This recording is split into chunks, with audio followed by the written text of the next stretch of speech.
Karena waktu itu saya merasa kayak useless gitu ya, kayak tidak berguna gitu ya. Ada manusia cuma di rumah saja, sebenarnya sehat, bisa bantu, tapi nggak bisa bantu.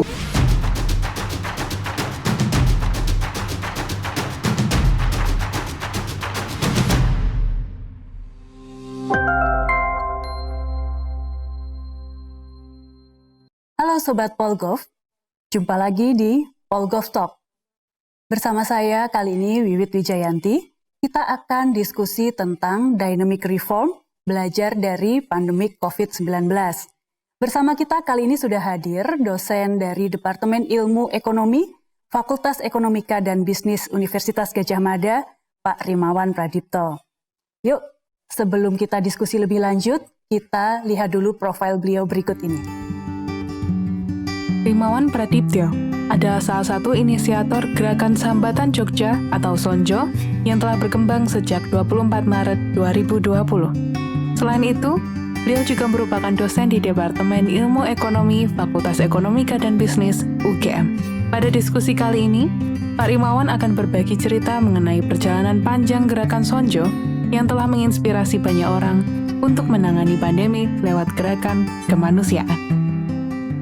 Apa kabar Pak Rimawan? Kabar baik. Sehat-sehat ya Pak ya? Alhamdulillah. Alhamdulillah. Iya, Pak Rimawan, ini kondisi pandemi seperti ini banyak orang-orang kehilangan pekerjaan, banyak orang yang berkurang pekerjaan dan aktivitasnya, tapi saya lihat Pak Rimawan ini malah makin sibuk.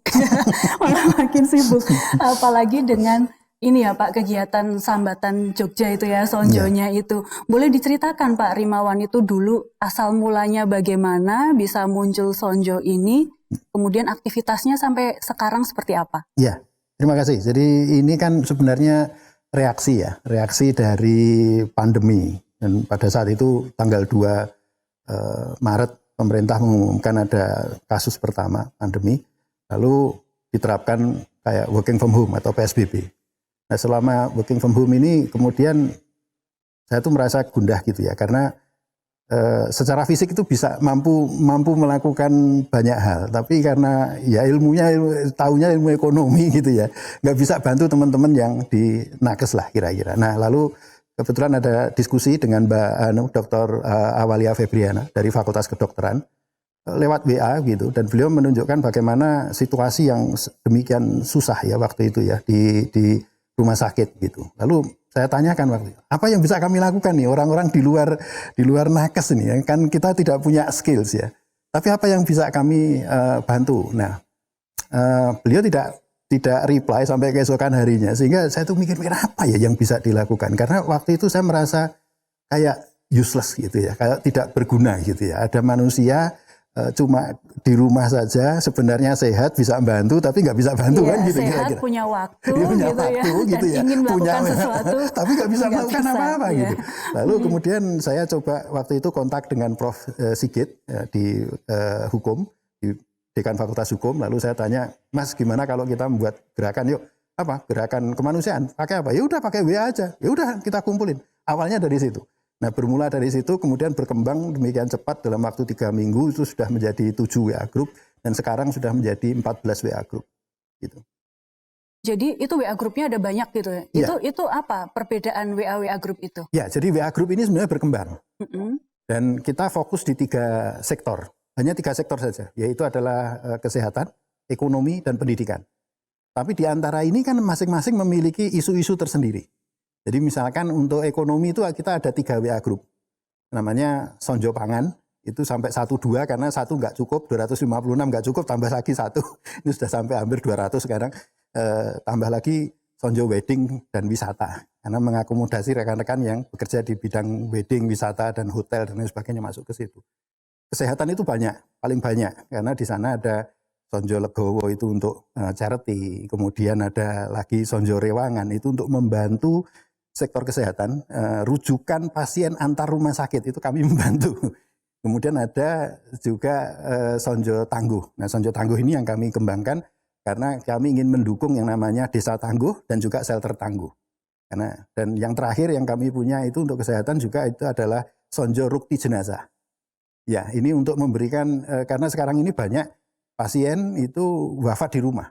Nah, Pertanyaannya, siapa yang akan merukti jenazah?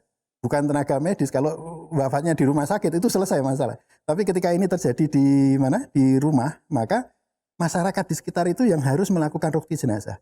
Nah, SOP-nya bagaimana? Nah, ini yang kami buatkan gitu. Kita mencoba dari para ahli rukti jenazah, kemudian kita buatkan video dan kami bekerja sama dengan Fakultas Kedokteran UGM.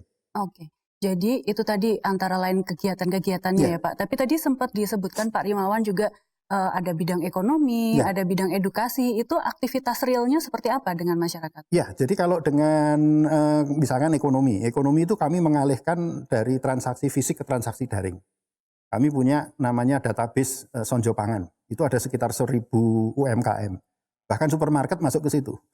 Daftarkan diri masuk ke situ. Itu awal-awal Sonjo. Lalu kemudian waktu itu kan kita masuk ke Ramadan. Nah, kalau masuk Ramadan kita buatkan namanya Sonjo Ngabuburit. Itu awal sekali. Jadi kita minta udah jam 3 ya, jam 3 sore kan kita biasanya ngabuburit ya. Kami persilahkan di Sonjo Pangan itu teman-teman untuk advertise melalui membuat iklan. Iklannya pakai iklan WA itu. Saya jualan telur puyuh misalnya. Jadi aktivitas-aktivitasnya lewat WA itu tadi ya? Semuanya lewat WA, ya, semua lewat WA dan jual belinya lewat WA. Lalu kemudian kami blast. Awalnya begitu. Lalu kemudian muncul ada yang ide membuat poster. Wih, bagus nih, ada poster kan gitu. Lalu kita bingung. Banyak yang gimana caranya membuat poster? Saya tanya, ada nggak yang tahu caranya membuat poster pakai apa? Canva atau apa? Oh bisa Mas, kebetulan staf dari Pemda itu ada yang sedang di Inggris. Nah, jadi beliau membuatkan sekitar 3 menit untuk bagaimana cara membuat Canva. Kita upload di situ, kita share kepada rekan-rekan. Jadi saling belajar di situ. Lalu kemudian ada yang nyusul, Mas kenapa tidak buat di UTAS saja, di Twitter.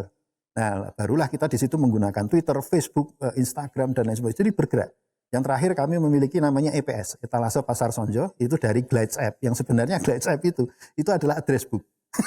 Address book tapi kita ubah menjadi tempat untuk beriklan bagi rekan-rekan. Dan semua di Sonjo itu free, gratis. Dan aktivitasnya lebih berbasis ke daring berarti ya? Semuanya ke daring. Daring. Ya. Jadi kita ubah semuanya dari transaksi dipindah ke sana karena kita melihat bahwa ke depan ini semuanya gara-gara pandemi itu tidak bisa lagi semuanya dilakukan secara fisik.